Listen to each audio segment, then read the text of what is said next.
Whaftai le tua ona o le soifua ma le avangoa mwhaion tātou whailoa iai ia le tātou maftanga i le nei o fiafi e ita tununga sa tau mate e te roto soifua ma le olo e vi ia le tua ia ua tai tari sama le mwai ia lo soifua i le nei o fiafi e tātou te whalongolong a o whetalai mai le tua e ala ila ngā whiong pa iso whaia ia le tātou te taga lea tua o e lava o ana nafi o le so mātai au mātou te muna mia o ngā siri atu mai lo ana nafi ina ia whamatara loto whaamalamalama lau i le nei po mai o ngā mai te atolo ina i mātou whaatai tere whaafonga mai amen o le tātou whaasoa i le fiafri nei ua whaatuina o le Fanau Totoe o le Fanau Totoe e whai o me tauina ia le whaiumo le tātou whaasoa le poana po ta whai o le tātou mai tauina le mai a le ita tele o le ngata tuai o le tawako ma ua sawai e whai le taua ma le Fanau o whine pa mai le whamatalanga o le Fanau o e ua Totoe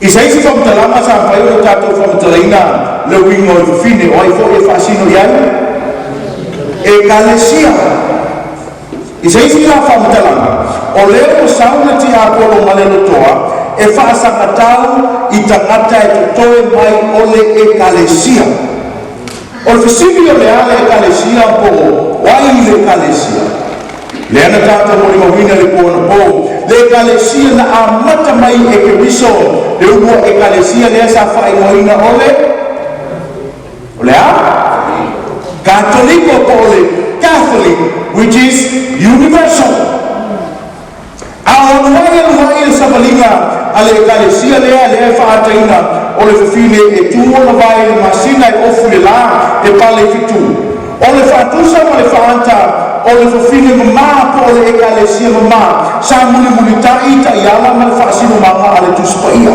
peita iane e te moitawina e le tala whaasolpito na iai le te mina aku aluai a mata o nā ese le whiwhine mai le taiala wa amata o nā ese le ekalesia katoliko lea le Universal Church wa amata na tafere ese mai ma wa amata na mamao ese mao onga ale tusipaia o le mafuanga lea o le ei tangata sa whaasalaini o whasiotia o na o ilantou ia na tamawhai e toi revive the lotu pe toi whaafau le lotu pe tamawhai e toi whaafau i le lotu i ana o mama pe te iane e le i toi fo i lava i le mea mama sa iai o le mafuanga lea na tātou mai tawina i ana po le sawa i le tāwako matua itala se i tuli mai ia le Fanau o whine lea na tamawhai ea e toi whaafo i le lotu tua le Universal Church ai no sawa i le tala whaasopito e te mawina le whamatalanga le pōna po o Fanau Totoe emphasis Totoe o lono winga e leo i lanto uma ia sa tamawhai e toi whaafo i le lotu ilona a mamama le taiala sa mawhai ona tumanu e leo i lanto uma ma fuama le whamatalanga whe mai o Fanau Totoe e leo le Fanau atoa a le whiwhine i lanto ia le tamawhai e toi revive le lotu a o na Totoe mai ai whauauna lana o tātou whaasoa le fiafine le ama takata i e whe mai whamatalanga e ua mea e roi le tātou papai an pō o lea tausi i polo inga ma tā ofi le mau fia whatepa lawa o i tua i waenga ia e le ole sosolo tātou whaasoa i le periota leo le awhi mo se lau ono sku tau saka po mai le whamtalanga na a matai o i rena tui nātu ai le pule i le lima tau wanu o le e pao le maloroma na ia tui nātu le pule ma le whatananga i le le pope i le teni lea. O ina mata o nei loai le whaapuiponga. E iai le whaapuiponga sa tupu i le teni lea. Whaitau e history e te mahamala mai le te oe whaapeo o lea oi. I le lima tau walu e iai le whaapuiponga tele sa tupu ai. O le a le whaapuiponga. O le whaapuiponga a le church and state. O le whaapuiponga a le malo lea. Maliratu e ai se whaamamianga le tala whaasopito dato wa iai mai whamitalanga ina wa avatu le pule lea pea te whaitua i le lima tulu walu le empora i le popi o le mele sa tupu whamai ua iai lea political power and what? Influence over emperors ua iai le influence lea o le pope po le whaururungo le kalesia again o tele o tala noa i tangata na o tele o le kalesia o e na paliwe fo i Jerusalem ai whakita o wafan whamtalanga i le system lea e whaamai whamai le whamtalanga i na ua ouma le whaepoiponga lea sa aia le influence te tāko whaitau whamamore le tāko whaitau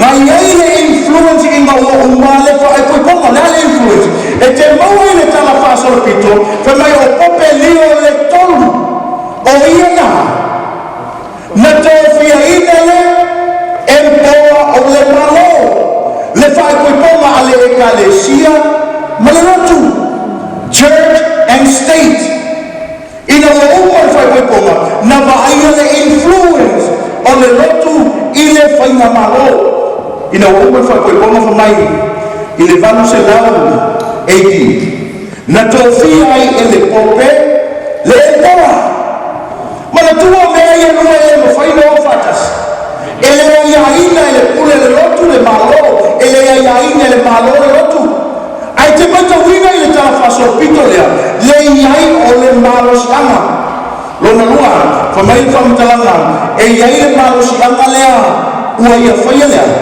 le whamsinonga se whaitau whamungo le whaitau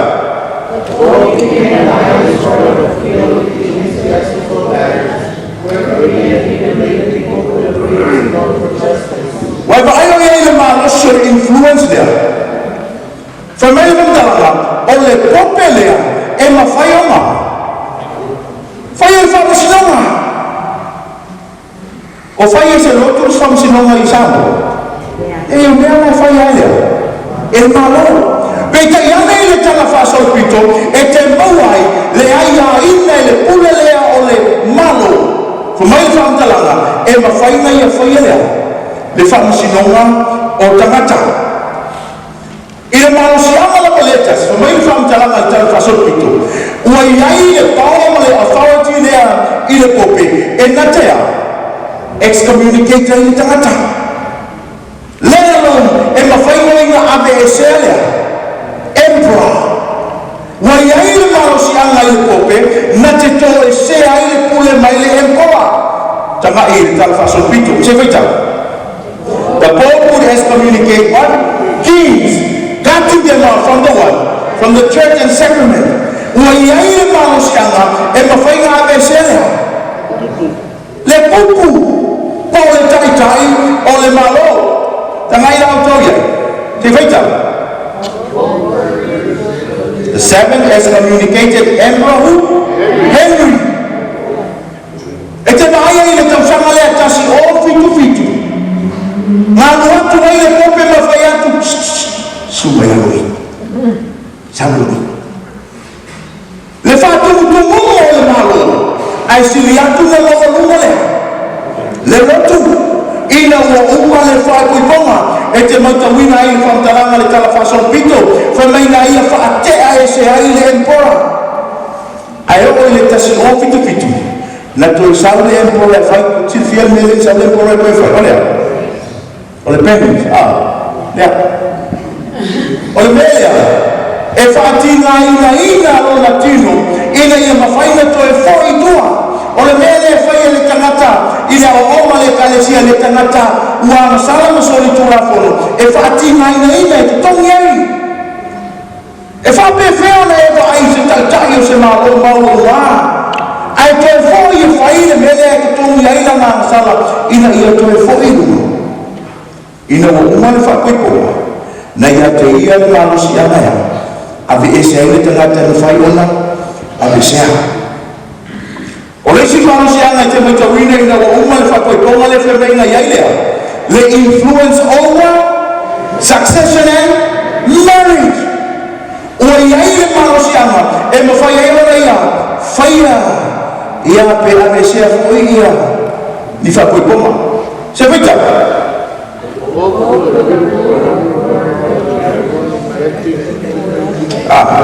ma mai e whamatala na iai le popele malosi ana e apu e whaatanga ai le ungari e whaipoipo e ia te ia le malosi ana e mawhai ai ona ia whapeantu no nofo o rua ai le teimi e tasi e ia te ia le malosi ana e whalea ngai ngai leo le ungari e mawhai atu wa kauke ke au le melo o i maue tu si paia ka mei ao na tu whaatasi e le tuea e le mawhai e le te matana toe whaatetea but here we see after the marriage of the church and state na iai le malosi ana ia e le ngatai apu toe malosi ana ia whaatetea ai o le tulafono le a le tua whamalo le tulafono e whaasino ai le tangata ilana alasala i se isi whamtalanga o le tulafono le ato polo inga a le tua o le tulafono e tau tua i a toe lauang sala ai whamtalanga a Roma tolu wasku awa o le tulafono e inoa le iai alasala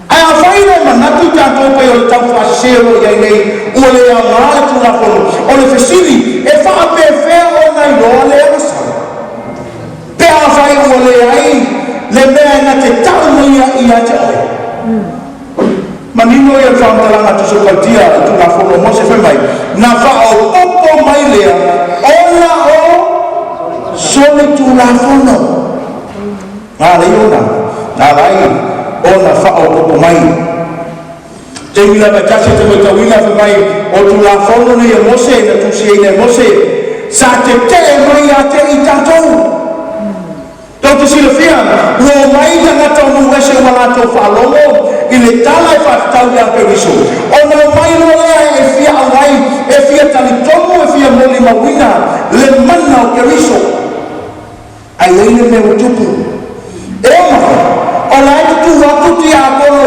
i le whatotoa no whai mai sole mai e whai e mele o e roa le whai mai tu la whona le kama whapea mo mua o e o whaka e sau le tutu whai mai le whamatalanga o tu la whono i a mose sa te te mai a te tātou pe te te atu le tangata o le nuese ua talia ke wiso le whatotua ai sau ai whai aku ki a kono sole e te tanga pero te meina whaka e whainga e salu kongo le loko lea.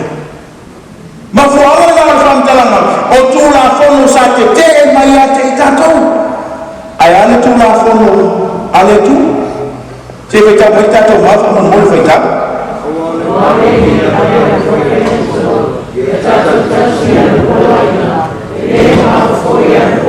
E lewa mawha fōi ana poloina. A saure tangata o muese e fia lotu le tātou lotu a whai atu ai nei e ta tauna pēr tō meina o e soi. Ia ngāmu ko rōne kāko e whai e kāko. O la wina e uma i alea. E uma ale fia lotu lea. I le mamafo le mele whai mei e kia me whai. Ai whai mai le whakatalanga. O pōro inga ale tua o ana tu la whona se whunu. E le mamafa. E mama e whai o fie ona tausi ai. A tu la whono ia a mai i reo rai tangata i te. Ua ma whai asi mamafa. E le me whai e tangata na ona ia tawa reina. In fact, a whamai a ore lokoea e whai tamo o skepu. O ina ko kele ka kone ero lokoe uma au skepu e busiku e kele iau mai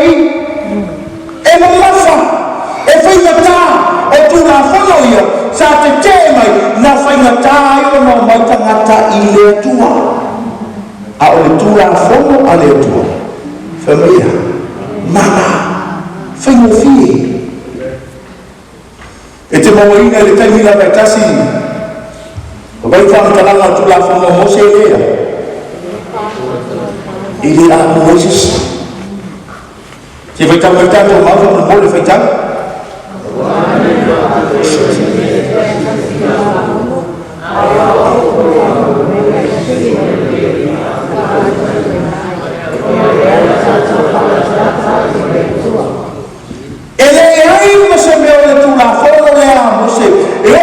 taulanga e mai ela pomi o la oti ma moe fa mai ele ai ma se me fai ona fa ato ai le takata ai ma nei e o fantalanga le lo ifu fa mai o le fa moe la e sili o la le lei le ai fa moe la le fa moe la ia ke biso le na ato ai le tu la fono fai tau mai ato to fa moe fai tau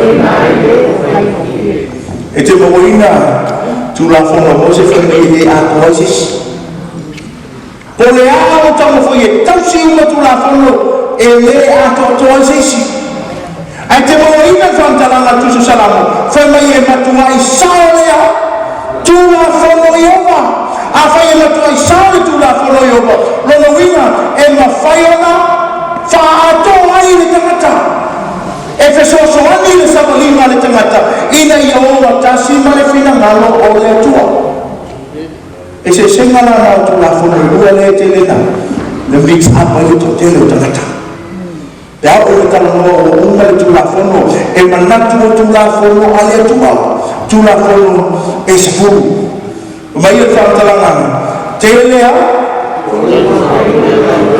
Tele o inga o le to ya ma le tu la fono. Wa fa fono I to inga na. Te a mele me ka fa fa lo mo. Tele to inga o lo sala lau lu mo le ea o so se me ta to te ai o le to ya ma le tu la fono ayo. A fa I mo I le tali tu nunga e fa pe feo na loa o le tangata moni o le tua pe a fa I o le fe mai fa talanga fa li le suma lua o I la to o fa na Totoe e no ia tausi polo inga o le ala le polo inga le te tausi ina pe a fa I o le a o nga le polo inga po tu la fono ayo o le si tu inga le na fono ai o fa mai tatou o tu lalo tu la fono o lalo ole alofa tu noa le ale me tau si so o le na tu la fono o le o iei tatou lalo le era ole alofa tu noa we are no longer under the law but grace sei tatou fai tau fai talanga mau fai mau fai tau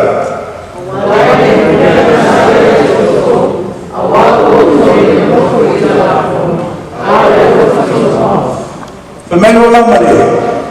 Maule at ang faltang tayo tayo na nila ang tu la fono back up niya. Pero ay yung talang malo mo sufa.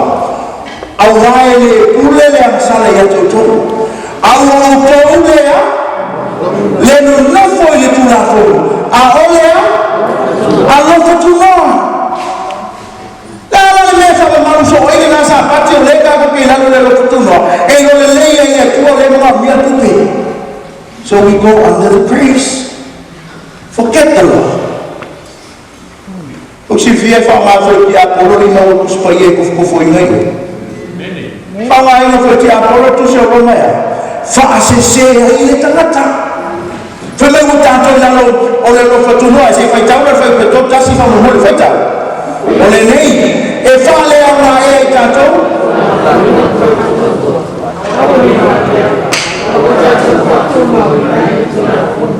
Famay mo talang ala po so le ay ali. Awali o tato manatu wa tato yai le fato tuan wa yai lalo o le lo fatunoa o na le ngai le o le tula fono ala mo dino mai awa me fapea Ola winga, isaiti fa mtalanga, afa yatu le tangata ya Totoe, ole to ya ngale tu la fono yoba, e te tau nai nai. Aua e te talitonu bihai. Ale fe mai, aua tātou fa, tūma winga ai, le tu la fono. Tau te sila fia la oe, o le tu la fono yoba, e matua i loa le ai, lo tātou mana uia o le whaala tanga. Pakuai loa le iai kakua, matua mana uia o le whaala tanga. See, grace doesn't eliminate the law of God. It frees us from the condemnation. O le tula follow, e leo le alofa tula, e abe se ai le tula follow. Ai mawhai ona, whaasawina mai ai taua, mai le whaasalanga. Whaasawina mai ai taua. O le tito inga te maasani ai, fe mai, o ke wiso lea, le tau unga o le tula follow. Se tato foi tau le mau lea e whangaa, e le ti angolo po le taurako, e tau atua i atoe, ua le tua maale tu la whono, fai tau?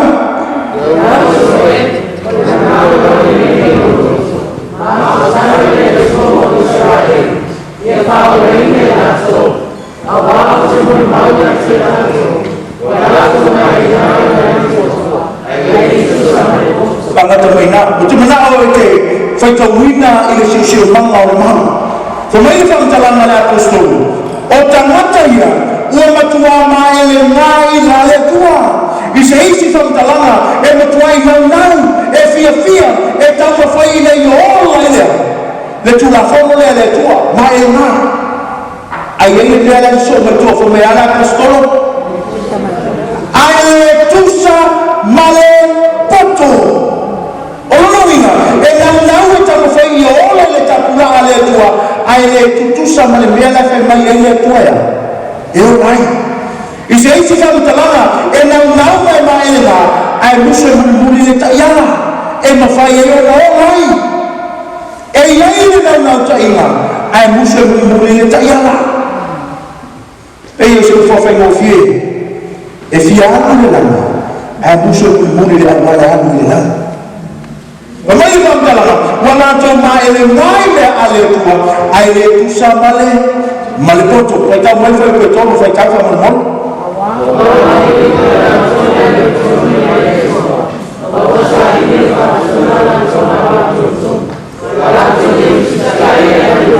Wana tau mai na. Kumai ale fa mtalanga le apostolo, wana tua ma ele mai tangata. Wa fia wana nau, wa tuli matai le langi. E manao le whaotanga male anu tonu. Ai le manao e sama bali e le mele taku mai e le tuspaia. Po le tula foko mele mo whai tonu. Awa ua le roa e i lantou le anu tonu mai. Mai le tua. E mai le ma. Ai la tu te leo e roa le anu tonu mai le tua. Maua. Ko mai le mo le whaamtalanga. Maua sa ili e whātū la tau lapa. Anu tonu. Se eu fa fora eu tô se eu vou mal letra no olha apostolo. O leo ma liu que viso, o le tau mo o tu la forma você e fai la tau. Ai le fia ka ko mo tanga taia. Fa mai ma ele ga e na nai. O leo la to te leo te li le ma liu que viso e a to ai le tu la forma você. Fa mai ma fa talanga ele o tu sa ma le poto. Au la to le roa e la tau le amiu tomo le tua, le ala amiu tomo le tua, o ke riso na maliu.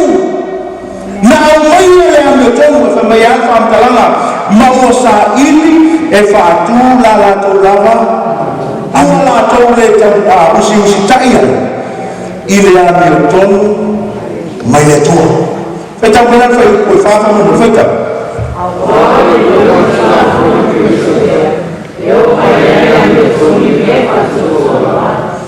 Famelo mo famtalanga o le tali e fafika au le mai la apostolo.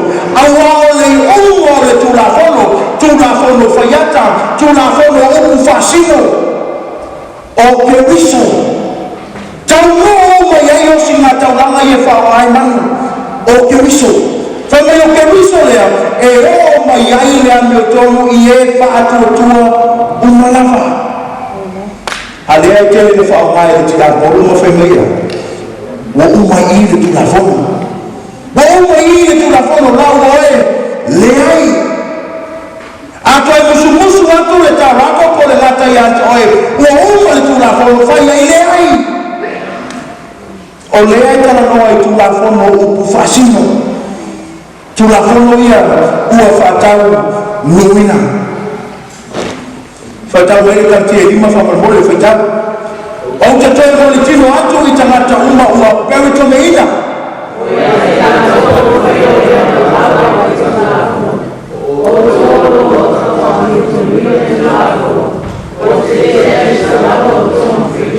tangata meina Ito whetau whai petau o te toi mole tino atu I tangata uma ua perito meina ua ia te ila tau o na whaia mea uma lava ile tula whono sei o kisiri atu e te mau e tau mo polo ina se furu le tula whono ale tua se tula whono o me tau peritome e te le mau ai ale tau me ino me oia o le tula whono o lono winga o le e whasino tula whono ose o tangata uma o peritome ina ua ia te ila tau o na whaia mea uma lea na whai mai ai no se Fai tau fai tau wha mumana.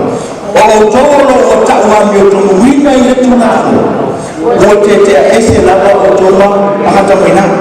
Whakai no mara whamtalanga la kusuru. O tōra ianga kausi tunafo no mose I mea tau peri toleina. O mai mara whamtanga. O tōra o loa o tau ami o tono wina I le tunafo. O lono wina. O leo saunga tangata o umanga perito meina. Saunga rofe masole. O umanga, ka opona kona. E whakana imana o umu. Sumi tau. Afkai a mesiri na ue uskai.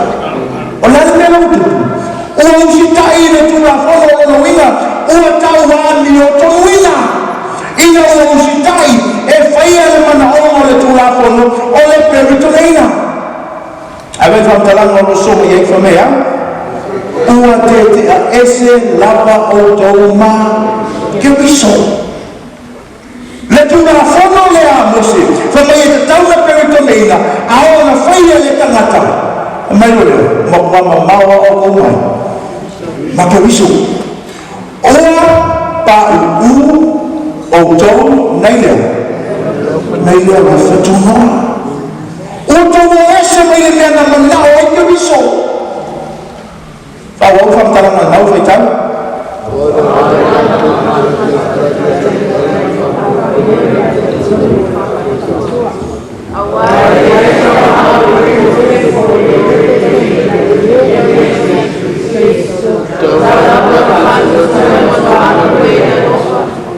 Tu mau mainan faham talang masih usah makan makan. Pemain man faham talang ala kustur. Awai le Aisyah ngole.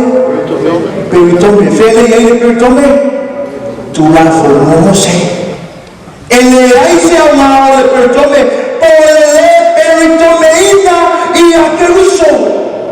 O fele me te ala lai ele tula whono lea, o leo wa iai keruso. Whamai ma le whaamtalanga, taua ma le whātua tua, e matua ngā lue I le lofa. Ato whai atu la le tawako I atu o e whaonga ina uopo. Oila ka. O le a mai tulafo. O whaamai a ina Yesu le tulafo. O na e whai I atu tala lea.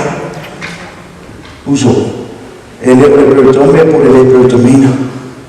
O ke riso. Le ato anga o lea. O le tulafono. O lea e tala noa mai ai. I tulafono mose. Wa whata uwinga e ke wiso. Te silafia o ke wiso, pe mai le whamtalanga o lea, o ia na te fuwhio ina lea. Le tula whono, whatu mawina le tula whono, o le tasi lea mawea, whaonga ina I le tawako. O whia ni taimi mo tau to e le tawako I to e mau le tau to e lea o la tula whono. Whaonga wha e te ako? Matua taimire nā noia Yesu le wawa batu si e ile kufui. Kami ai kala ti ako. Ma whaonga e ti ako lea. e kuspaia e tofotofo ai Iesu malama lelei ai nei le si maule whaongate le tāwako po le mata e whasise mana tua le vai ana po le vai le na tafe manuai mai le ngata o le afoi vai tafe lea tau whaasese vai tafe le tau whaasese vai le tau whaasese me te apo mai e le anu mautu se oroma whaitau whamamore whaitau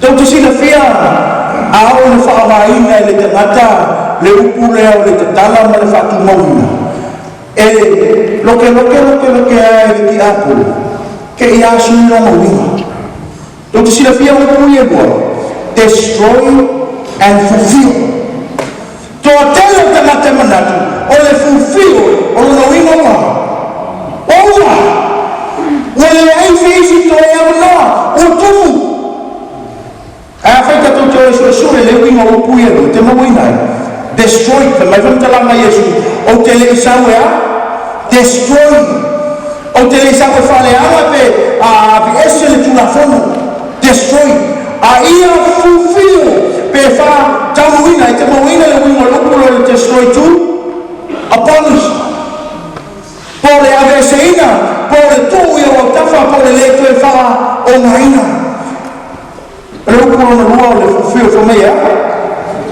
to bring to full meaning. Le ukuro le fulfill le fe mai Yesu o te le isa o destroy patuan. To fulfill, to bring to its full meaning, complete meaning. Dale wingo le tulafono le fe mai Yesu. Mai Yesu le isa o abolish and the Samuel fulfill. To bring to its full meaning.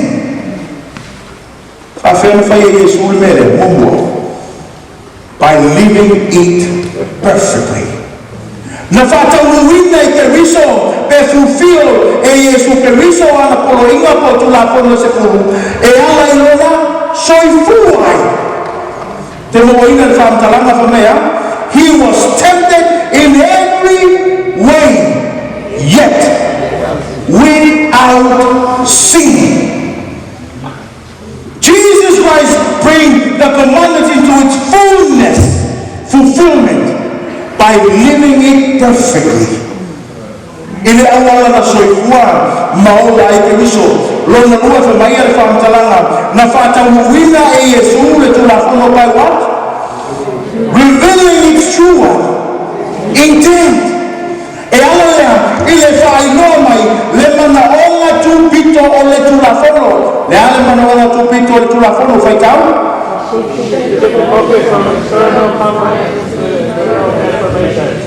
Si ima ya Yesu mai lea, mai le vai mai whawhantu, ai tuku whaalata mai. Pese na fia whaatalanga Yesu le masa diana, pese tato. Peke whai mai ai te le whasio tangata o wita, Fashion tangata. He fulfilled the law by revealing its true intent. Wale to manatu fafatu ile fale tino te fasioti le tangata. Ai manalo Yesu e toso mai to tonu. Ile ia ola ile tangata. Komai ang pantalanga tu sape ke mole male fafine wala lau. Wai. Ele ko na mal. Le awai o kafa. Na whatamuina pe fulfill le Yesu le tulafono i le aungala na ia whaailoa mai ai le mana ongo le tulafono. It's true intent. Whatamuina ke riso pe fulfill le tulafono e ale le whatamuina o le whaalinga po le papanga i te iwa mea. Behold the Lamb of God who takes away the sin of the world. Whautai le alo o le tuan na te aveseina a masala a tangata. A te whaiatura ia luta mai a te oewa uma le tulafono le toea mahua fulfill le Yesu. Na tamu le tau le ngei e tonu. na fufio Yesu le tulafono ili awala na solfua maulai lona winga o se fata te inga mo o mau e mawhai o na taha mai foi whape o na ola o periso lua na fufio le Yesu le tulafono e ala ili awala na ia whai loa mai ai the true intent ili awala e te ola ai ili mau oe mo usua tangata lonto na fata umina awao yo le alo o le atu na maliu e ave se ina na sala le rola se vai tau fam talanga Ioane lua e koe fafa na rola moi ale fai tau o se wapea o yo ia ai le tau ia na kua ina o le se na wapea e o soni ale angata mai na te manao ia te oi te tui tamtanga i Totoe awa vai fam talanga mau afai wera mo le fam talanga mau me se ame o me fam talanga mau o se fa pea wa wi lo o yo ai le atua aya ai le tausia ia na polo i o le ane o le pepelo e lea o i tonu i ante ia le upu moni o se whapea ua ia i loa le atua tō tēne i tātou i loa le atua esa esa amene ua la tō le usi taia i le ame o tonu mai le atua whetau mena whai koe whāwhama mo whetau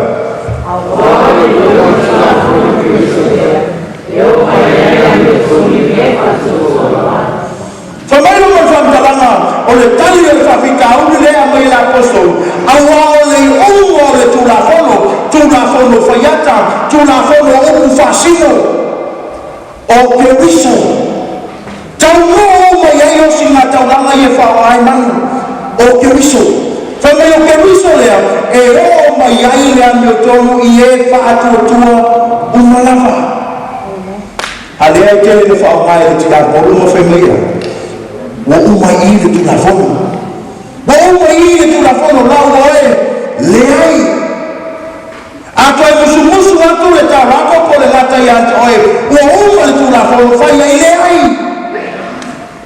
o leai tala noa i tūnafono upu whasino tūnafono ia ua whatau nuina whatau ere kanti e lima whamarmole whatau o te toi mo le tino atu i tangata uma ua peri tome ina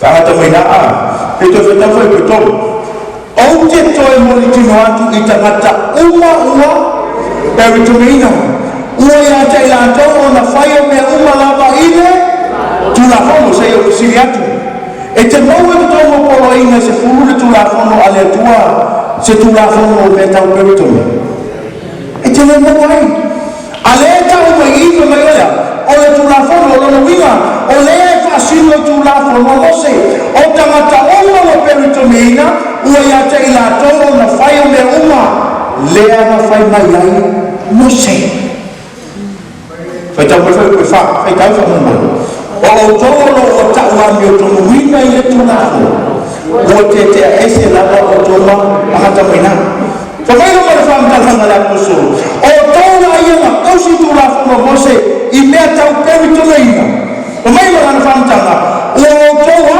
o lo o tau ami o tono wina i le tūnafono o lono wina o leo sau e tangata o umanga peri toleina sau rofe masole o umanga ka opona kono e whakana imala o uno somi tau ma whakai a me siri na ue usikai o lani mea utu o usikai le tūnafono o lono wina o tau ami o tono wina ina o usikai e whaia le mana ongo le tūnafono o le peri toleina ave whamtalanga o lo somi e whamea ua te a ese lava o tau ma ke wiso le tuna fono le a mose fa mai te tau na peritomeina ao na whaia le tangata mai lore ma maua o o mai ma ke wiso ua pa u o tau nei lea na whatunoa o tau ese mai le mea na manao ai ke wiso Awak faham talang manau faitan?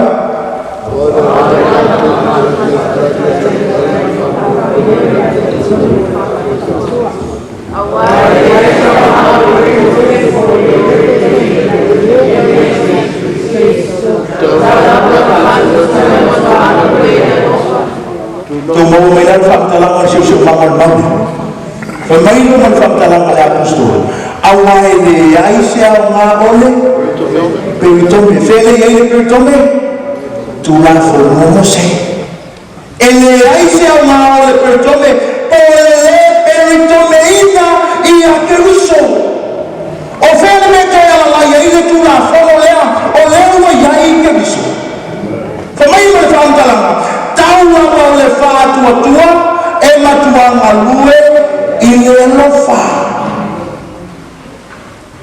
Ate whai atu la le tawako I ate o e whaongaina uopo oilanga. O le a mai le tulafo. O whaamai a ina Yesu le tulafo. O na e whai le atu tala lea. Uso. E le peritome po le peritomina. O ke riso. Le atu anga o lea. O le tulafo. O lea e tala noma iai. I tulafo no mose. O whaata muinga e ke wiso. Te silafia o ke wiso, pe mai le whaamtalanga o lea, o ia na te fuwhio ina lea. Le tulafono, whaatu mauina le tulafono, o le tasi lea mauea, whaonga ina I le tawako. O fia ni taimu mo tau to e le tawako I to e mau le tau to e lea o atu lafono. Whaonga fo e te apo, Matua temire na noia Yesu le bawa batu si eri ile ko foi. Kami ai ala ti ako. Ma fa ngai ti ako le. E kuspaya. E to foto foi Yesu. Mala lei. Ai nei le si mau le fa ma tele ta la ko le mata. E fa si se mana tua le vai ana ko. Le vai na tafe ma vai mai le mata le a foi. Vai tafe le. Tau whaasese. Vai tafe le tau whaasese, vai le tau whaasese, me te apo vai e. Le anu mautu se oroma whaitau, wha mole whaitau.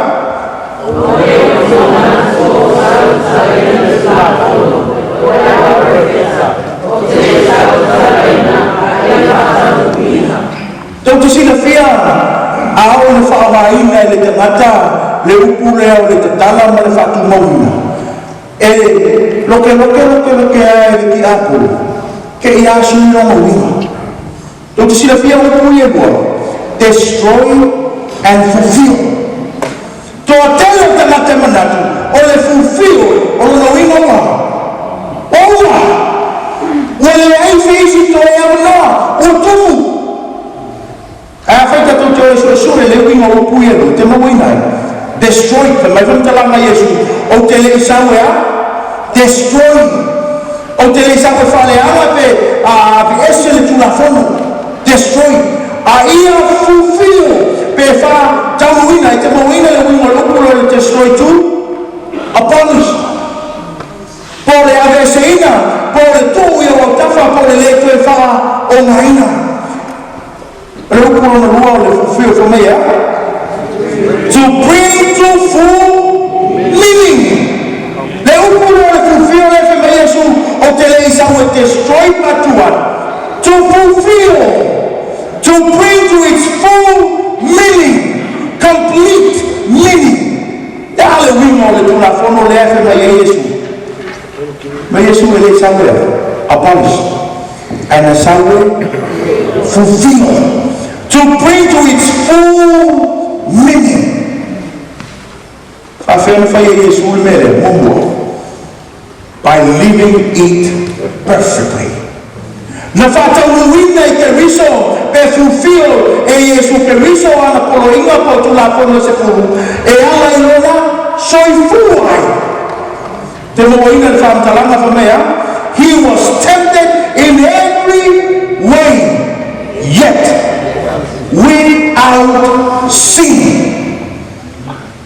Jesus Christ brings the commandment into its fulfillment by living it perfectly.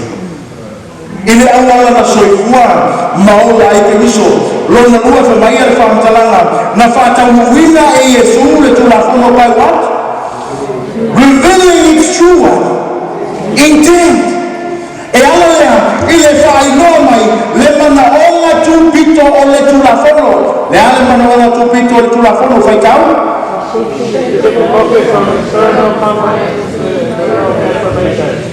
si ima ya Yesu mai lea mai le vai mai whawha atu ai tuu whaalata mai pesi na whia whamtalanga Yesu le masa deana pesi i tato peke whai mai ai te le whasio tangata o wita ua whasio tangata.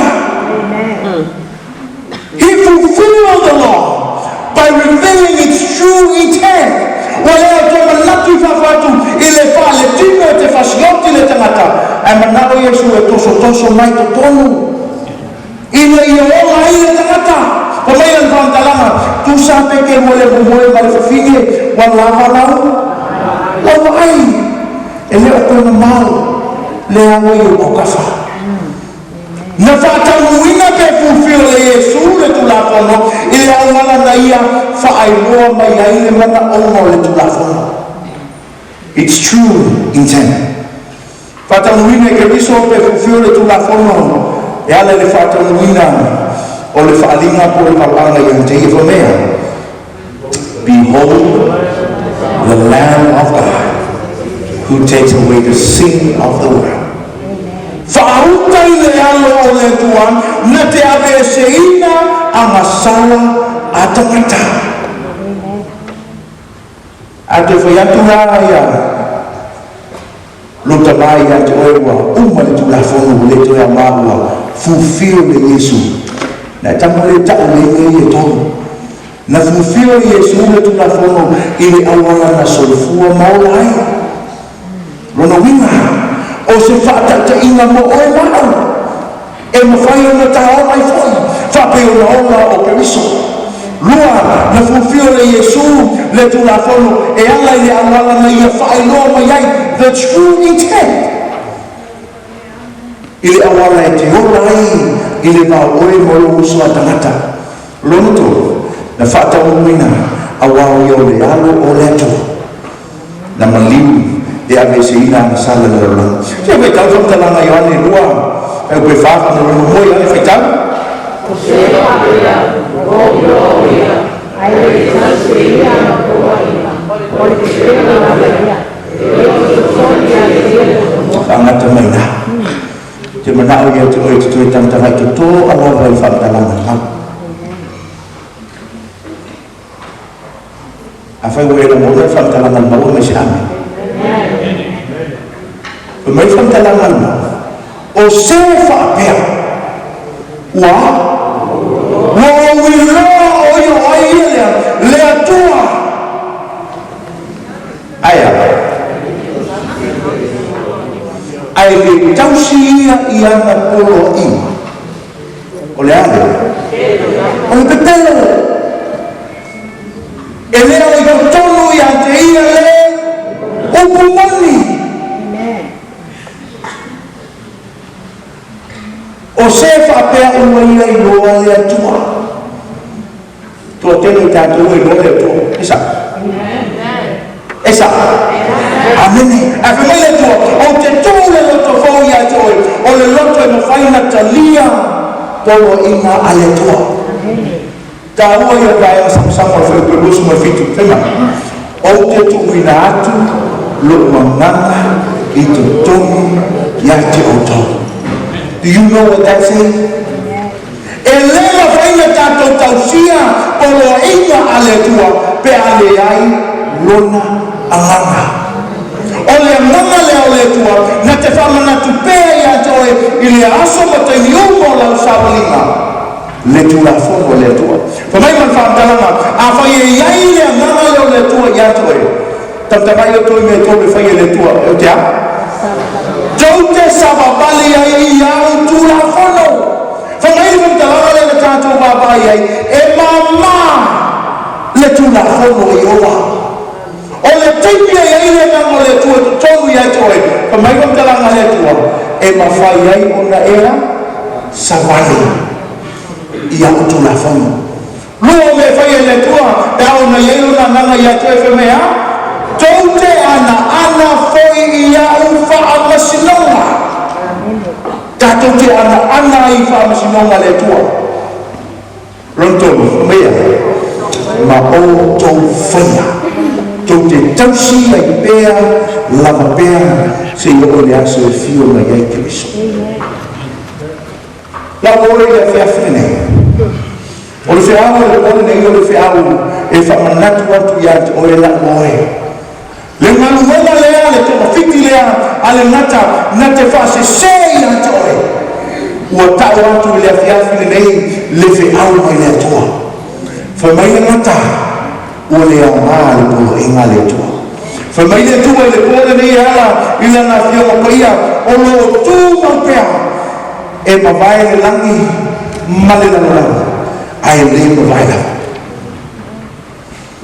to tira nisi manatu o ona la maia le kalesia sopitu o le tulafono o le sabati na mea uma whapena la o tu fia taku atu i ante oe e le ai si a oma le sopitu o a oma le tusi paia ma fuanga le nalo suma i le fiafi nei no tau atu i ante oe le fe au le whamoemoe le anga le nalo le nale mata na fa i atu i ante oe e whaase se pita iane pe mele upo le tato fimsa o lo o iai lava ke visa o le alama le tamu fai o le ti apolo le ngata tuai ma le tarako e whaase selo ma fo fau le tu la fono le tua o lo iai le whanau tutoe le tua lato te tala ina le tu la fono